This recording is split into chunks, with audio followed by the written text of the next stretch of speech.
दोस्तों, हमारे नए नए वीडियो गीत देखने के लिए हमारे YouTube चैनल को सब्सक्राइब करें और न्यू अप टू डेट्स जानने के लिए बेल आइकन को क्लिक करें।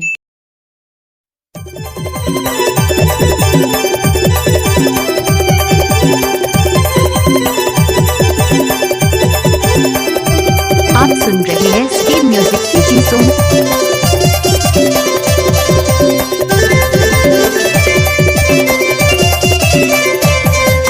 नाके मनतनी ओठे मलाली साजे धड़के से आवे हमारे पारा, साजे धड़के से आवे हमारे टोला।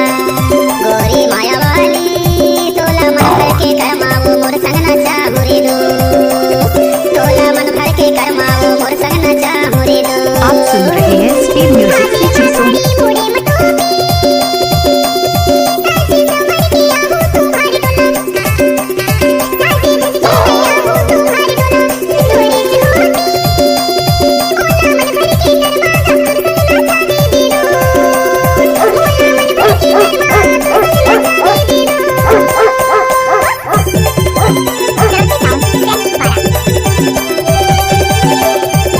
पवन भाई सिंगरौली।